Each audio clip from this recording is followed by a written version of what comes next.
Good morning. Here's today's word of blessings for you. Joshua 10:9-14. After an all-night march from Gilgal, Joshua took them by surprise. The Lord threw them into confusion before Israel, so Joshua and the Israelites defeated them completely at Gibeon. Israel pursued them along the road going up to Beth Horon and cut them down all the way to Azekah and Makkedah. As they fled before Israel on the road down from Beth Horon to Azekah, the Lord hurled large hailstones down on them, and more of them died from the hail than were killed by the swords of the Israelite on the day the Lord gave the Amorites over to Israel. Joshua said to the Lord in the presence of Israel, "Sun, stand still over Gibeon. And you, moon, over the Valley of Aijalon." So the sun stood still, and the moon stopped, till the nation avenged itself on its enemies. As it is written in the book of Yeshua, the sun stopped in the middle of the sky and delayed going down about a full day.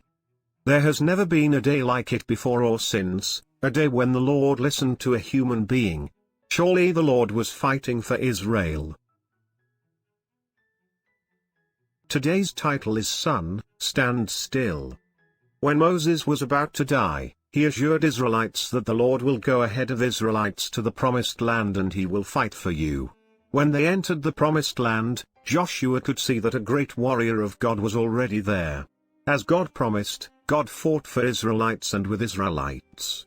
The conquest of the promised land was clearly combined efforts of Israelites and God.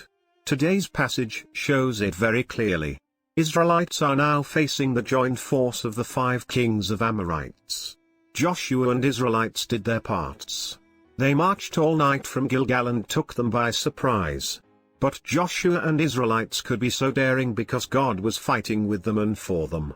God threw the Amorites into confusion so that the surprise attack could be effective.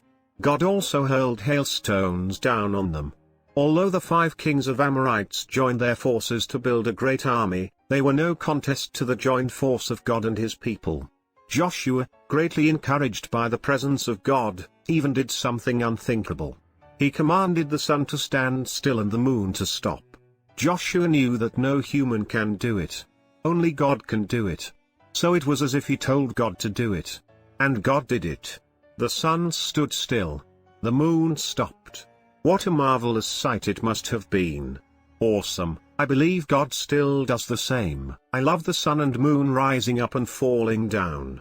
But I wish I could see the hand of God holding it for once. How can we do it? I believe we should invite God to fight with us and for us every day. Then we will see the unthinkable with our naked eyes too. Amen.